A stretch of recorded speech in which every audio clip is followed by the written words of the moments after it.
It's not true, really, but it's quite fun watching people's reactions. So if you're in a crowd, you need to be aware that you're all watching to see what the reaction is. The people in the cars behind have a great time. There's a crack in the palace walls, and it's bigger than anyone expected. Duchess Sophie walked out after Camilla humiliated Catherine in front of the royal court, and the fallout could change everything. What really happened at that dinner, and what does it mean for the future of the monarchy? Join us as we reveal every shocking moment of Sophie's exit and Camilla's confrontation with Catherine. The night the royal mask cracked. The dinner at Balmoral had been planned like every other royal gathering. Yet the moment the guests took their seats, the evening drifted off its script. The long oak table, framed by centuries of portraits and ceremonial silver, carried an unease no one acknowledged aloud. King Charles presided at the head, with Queen Camilla, Prince William, and Duchess Sophie positioned nearby.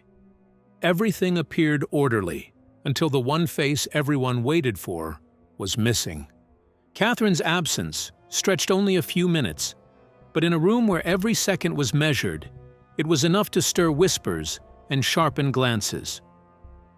When the doors finally opened, she stepped inside with composed elegance, though the faint flush on her cheeks hinted at a hurried arrival.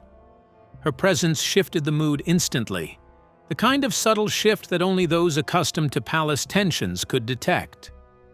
Dinner opened with polite conversation, but beneath the surface, friction worked its way around the table. Camilla, poised as always, observed the room with her familiar, calculating calm. It wasn't until the main course was served that she chose her moment.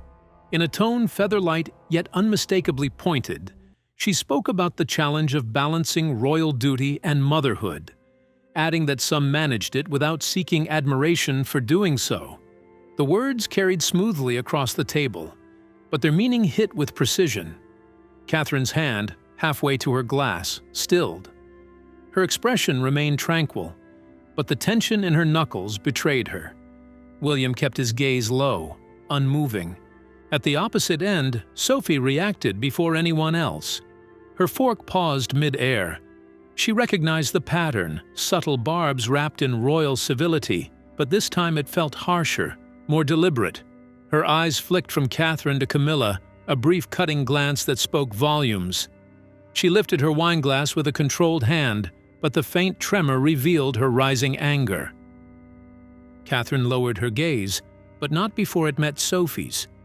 The exchange lasted only a heartbeat, yet it was enough for Sophie to read everything that Catherine worked so hard to bury: pain and humiliation. The room resumed its small, delicate conversations, but the tension lingered like a shadow among the place settings. As the final plates were cleared, Sophie made her decision. She pushed her chair back gently, stood with composed grace, and offered a calm excuse for leaving early. The movement was quiet, but the message was unmistakable. The precise fold of her napkin, placed neatly beside her plate, carried a finality no one dared question. Her footsteps echoed down the corridor, steady and deliberate. No one rose to follow her, not even Edward. The room attempted to recover, returning to its careful smiles and strained pleasantries. But behind the silence, something deeper had shifted.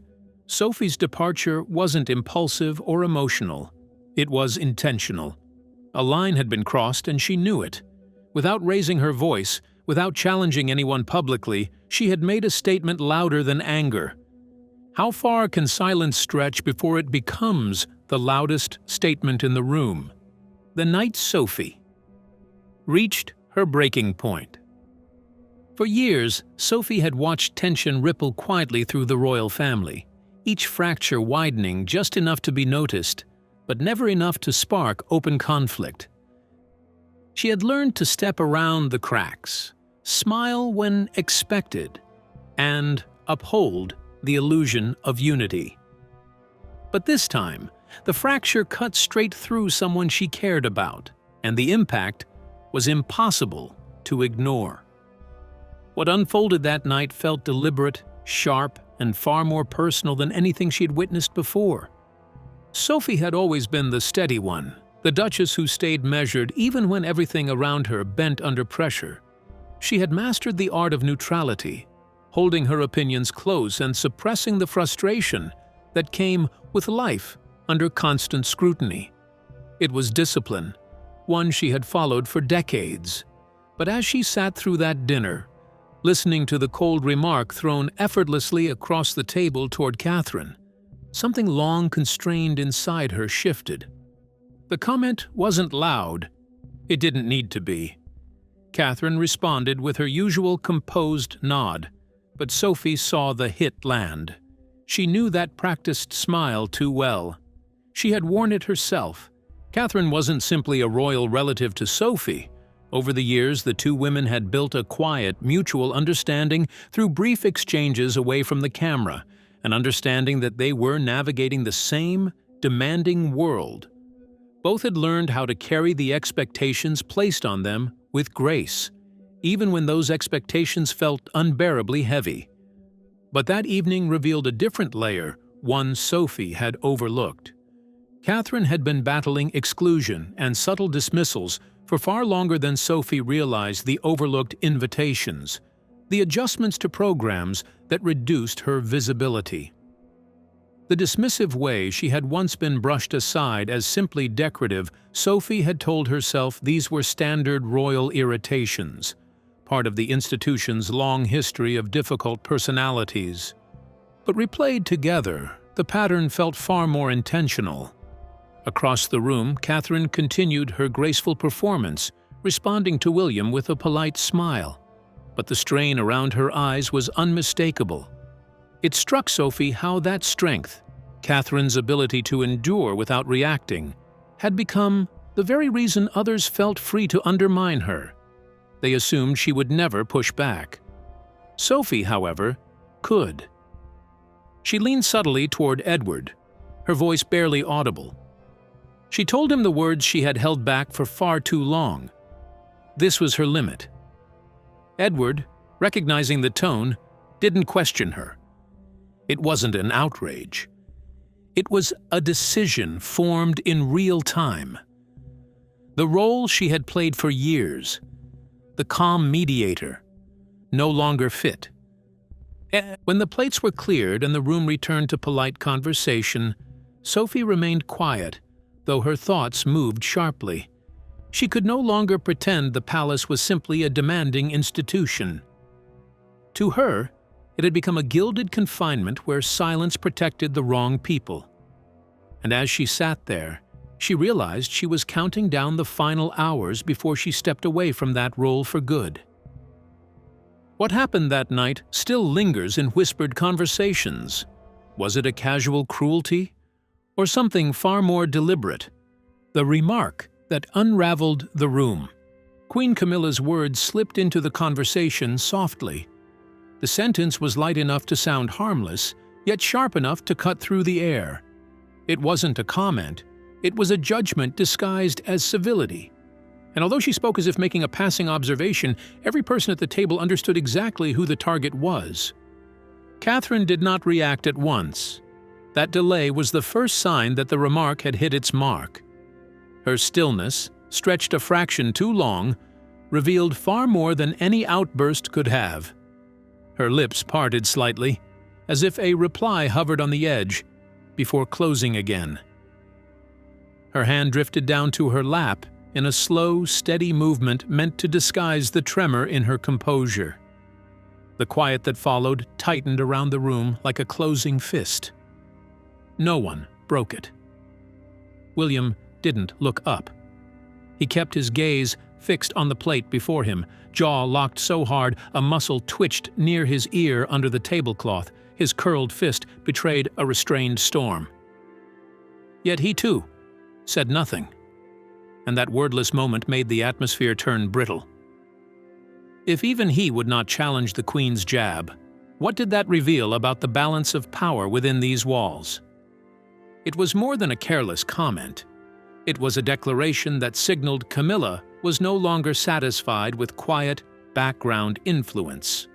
She was stepping forward, sharpening her presence, and doing it in public. Catherine, polished and prepared for almost any scenario, had never been so exposed.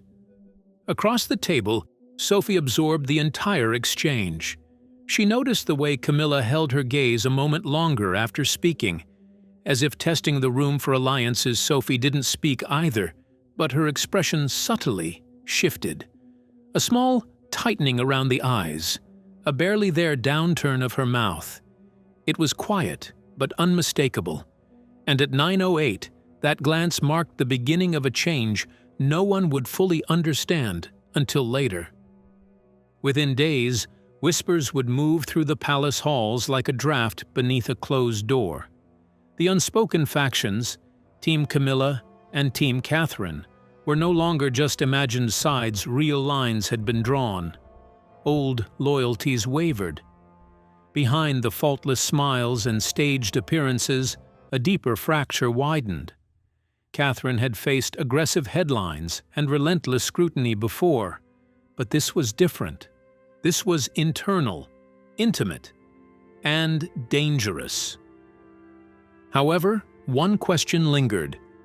Was this the first strike in a quiet power struggle, or simply the latest move in a long effort to edge her aside?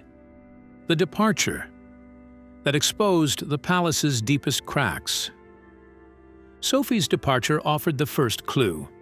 She slipped out of the room that evening with her expression unreadable. No one realized at the time that the Queen's remark had set something irreversible in motion. When Sophie left the palace the next morning, she walked out without a backward glance. Her suitcase was small, but the significance of her leaving was immense, an early tremor in what would become a larger fracture the royal household never expected. Sophie had built a reputation inside the palace as the calm presence in a house full of tension, a steady hand in a world shaped by old customs and sharper tempers. That was why her departure hit with such unexpected force. Soon after, a discreet car rolled up to a back entrance, one that rarely saw use. It wasn't from the royal fleet. It had been arranged quietly. A duchess simply walked out of the institution that had demanded her silence for years. An institution that cloaked cruelty in the language of tradition. Only one person knew the full story of why she left. Earlier that night, Edward had found her standing beside a window, arms crossed, her posture rigid with resolve. She hadn't raised her voice or trembled. She simply stated what she had kept inside for far too long. She could no longer pretend. The palace, she said, consumed women who swallowed their discomfort, and she refused to join their ranks any longer. Edward didn't protest. He had watched everything unfold. The dinner, the insult delivered so casually, the emotional aftermath. He recognized that her decision wasn't sudden. It was the culmination of years of endurance settling into a final, unmistakable truth. When she told him she wasn't returning, the resignation was absolute. Before leaving, Sophie chose to speak to only one person, Catherine.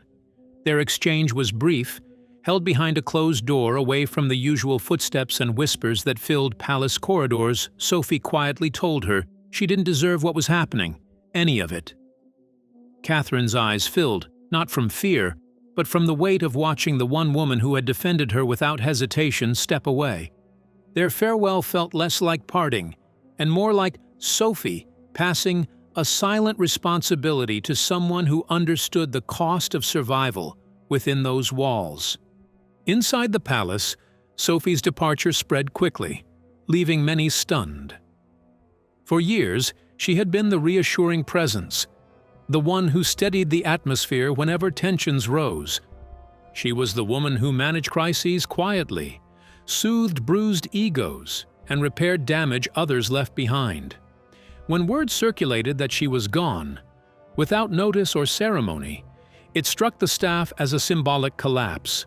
One aide muttered that she had been the last truly loyal one. Without her, the palace felt stripped of its buffer, leaving only internal rivalries and a queen growing more forceful with every passing day. But Sophie's exit wasn't simply personal. It pulled attention toward fractures the institution had tried to hide. Long before the explosive dinner that pushed her to the edge, Sophie and Catherine had formed a subtle alliance. It wasn't defined by political strategy, but by shared experiences, quiet hardships, whispered conversations in unused hallways, and unspoken recognition of how heavy royal expectations could become. In gardens where cameras were forbidden and during brief pauses between engagements, a silent understanding developed between them. Both women had entered royalty from the outside. They were expected to uphold centuries of composure, judgment, and motherhood as though they had been bred for it. They shared the same pressures, the same headlines, the same scrutiny. And Sophie, watching closely, noticed something others ignored. Catherine wasn't just overwhelmed, she was being singled out. Whispers had started quietly, threading through their conversations like a fragile pulse. They spoke of loyalty and limits, of what might happen if the very institution they protected turned against them. Sophie, always the strategist, had been the first to voice it. Step by step, piece by piece, they chipped away at the foundation of their own security. And before you knew it, there was nothing left but duty. They discussed trust, escape, even half-serious jokes about walking away together. Yet Sophie knew Catherine too well. Her dignity ran deeper than her defiance. Sophie feared that when the moment came, Catherine would endure rather than resist, and that instinct, protective and quiet, had always guided her. She admired Catherine's grace under pressure, the way she shielded her children and husband from the shadowed corridors of royal life. But admiration often turned to unease. Catherine was too gracious to fight, too composed to push back, and Sophie could feel the threat of erasure looming. Loyalty, duty, and scrutiny were constant, but when the institution itself began to push back, how much could one quietly endure before taking a stand? The implication of Sophie's quiet exit. Watching Camilla's influence spread like ivy through the palace ignited a quiet fury in Sophie. Every diminishing glance toward Catherine's accomplishments built a slow, burning rage. So, when the line was crossed at dinner, Sophie understood her role had changed. She had to be what Catherine could not: defiant. Leaving wasn't planned.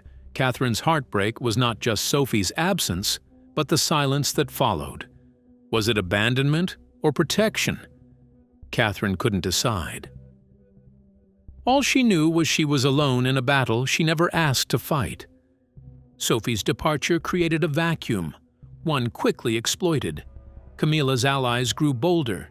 Within days, appointments shifted, responsibilities were reassigned, and Catherine felt the isolation pressing in.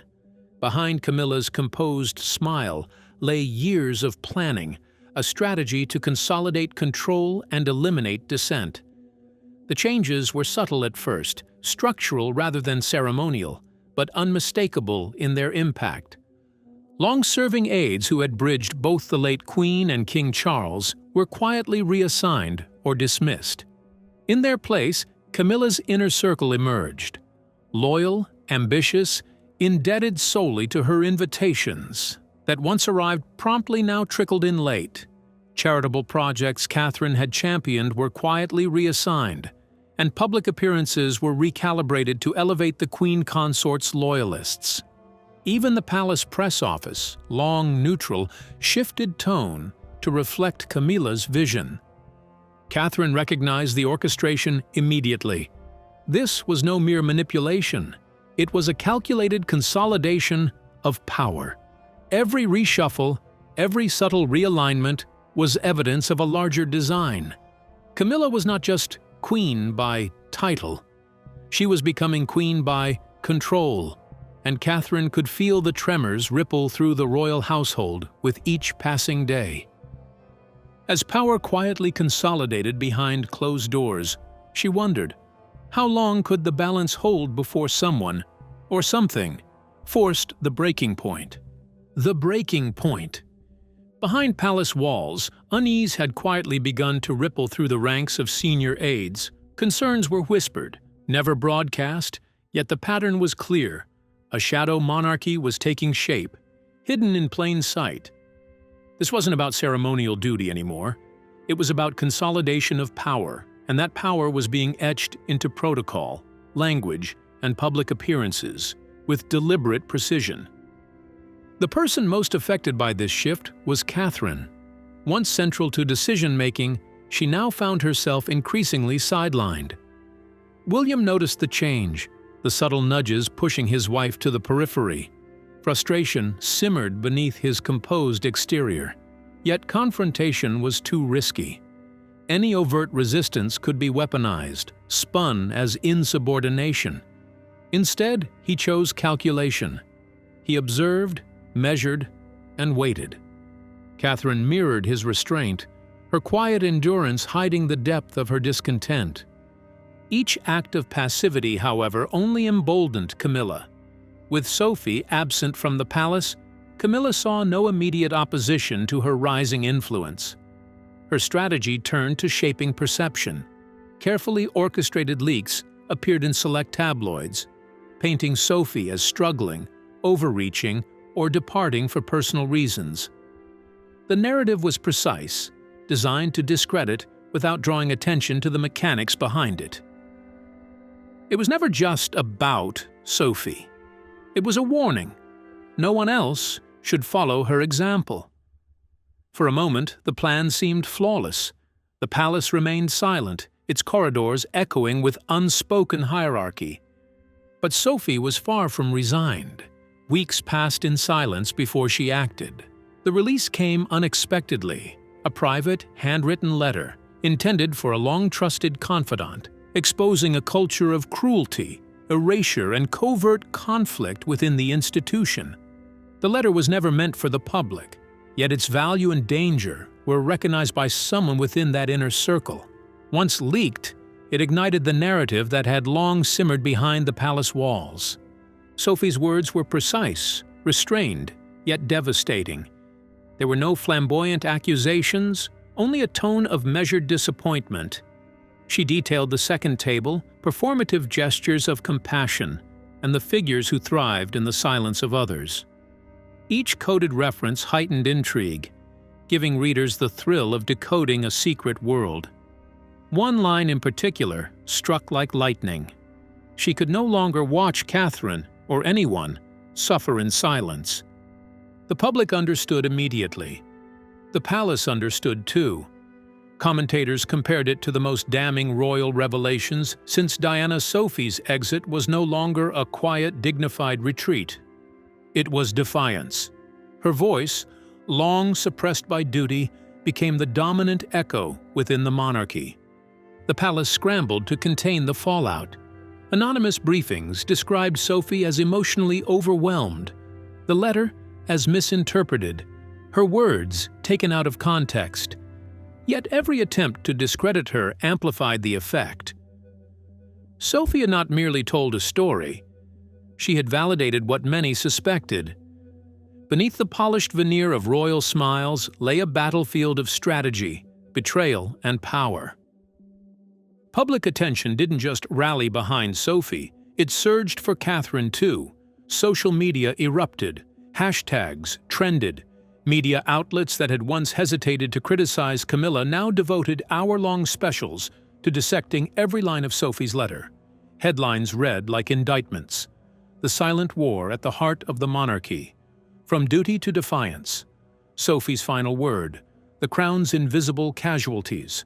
What had once been whispered gossip had become indisputable record. The royal feud was no longer a rumor. It was documented history. Inside the palace, the fallout was immediate and electrifying. Observers expected Catherine to falter under the pressure, to retreat quietly behind rehearsed smiles and dutiful decorum. She did the opposite. She rose, alone, unshaken. Where once she had moved cautiously, measured by protocol, she now stepped directly into the storm and commanded it. The polite deflections and quiet glances that had defined her public persona vanished. Her presence became deliberate, almost magnetic. Catherine's public appearances shifted subtly at first, then unmistakably. Her smiles, once frequent and warm, were now rare and controlled. Calculated for effect, distance replaced proximity. Where she had once lingered near Camilla, she now positioned herself deliberately apart. Each gesture carried weight, each movement sent a message. Observers noted the change immediately. The space between them was no longer physical alone. It was emblematic, symbolic of the deeper fractures within the monarchy. Commentators, long careful to avoid speculation on internal royal dynamics, began to speak plainly. Catherine no longer shielded Camilla from scrutiny. Instead, her actions exposed her. She transformed from the quiet, stabilizing figure of the royal household into its most unpredictable force. The media pivoted, shifting coverage from sympathetic narratives to admiration. Catherine became a headline that could not be ignored, a figure whose combination of grace and resolve captured global attention. Inside the palace, reaction was mixed. Allies praised her composure, her ability to navigate the public eye while asserting control. Others murmured uneasily behind closed doors. "She's becoming too powerful," one aide whispered. Catherine's influence had expanded beyond fashion spreads and tabloid pages. She was reshaping protocol, commanding focus, and subtly redefining the role of the future queen. Her silence had grown louder than any formal statement. Each understated move carrying far-reaching consequences. The transformation extended to the minutiae of her life. Catherine began arriving separately from Camilla at joint events. Speeches, though infrequent, were layered with undertones of independence and authority. Even her wardrobe choices suggested a deliberate break from the carefully curated aesthetic once mandated by palace tradition. Every small act, once overlooked, now resonated with meaning, signaling a shift the monarchy was only beginning to comprehend. Catherine's quiet revolution was underway. The public watched closely. The palace scrambled to anticipate her next move, and with every calculated glance, measured step, and deliberate gesture, one question emerged. How far would the future queen go to assert her autonomy? And what would the crown do in response? Royal fault lines. William, long torn between loyalty and bloodline, began to act with deliberate clarity. He declined certain joint appearances, quietly canceled engagements, and pressed for answers behind closed doors. No longer simply Catherine's husband, he became her partner in subtle defiance. Catherine, for her part, never mentioned the letter, never spoke of Sophie, yet every gesture spoke louder than words. Each step she took was one Sophie could no longer claim. The monarchy, a centuries-old fortress of hierarchy and silence, began to show fissures under Catherine's rising influence. A woman who once asked for permission now moved with sovereign authority. Sophie lingered in the shadows while Catherine ascended, leaving observers to wonder, was this a reckoning or merely the opening salvo of a deeper royal struggle? A duchess in exile, a princess forged by betrayal, a queen consolidating power. The House of Windsor remained intact, but trust had fractured, alliances had shifted, and beyond the palace walls, Sophie watched quietly, her loyalty quietly severed. The illusion of unity crumbled. Public appearances that once radiated ceremonial grace now carried an undercurrent of tension. Discretion, once the unspoken rule, gave way to whispered warnings, sideways glances, and the unmistakable sense that internal fractures could no longer be contained. The monarchy, steeped in pageantry and history, was faltering not from scandal, but from within. Inside the palace, the battle lines were tangible. Camilla's influence had tightened, and her reach extended from behind the throne to its very center. Yet every advance came at a cost. The public, long willing to accept hierarchy in exchange for stability, began to question the very foundation of their support. Sympathy for Catherine evolved into something stronger: endorsement, not merely for a person, but for a vision of a monarchy that could feel human, principled, and vulnerable. Camilla, once the survivor, now seemed the schemer. Perception shifted swiftly. Sophie's absence from public discourse took on a strategic weight. Her silence no longer suggested retreat, it read as calculated. The institution itself threatened to reveal its weaknesses without her uttering a word. Every quiet moment she observed cast shadows of anticipation. Should she speak again, the fragile royal image might shatter. Yet even in her silence, she became a symbol for those who had departed, leaving insiders questioning their own allegiance. Could a family fractured by private betrayals still present a united front to a world that no longer tolerates silence? When loyalty diverges from duty, who does the crown truly serve? Share your thoughts with us in the comments section. Remember to like, share, and subscribe for more. Also, click the next video showing on your screen. You will enjoy it.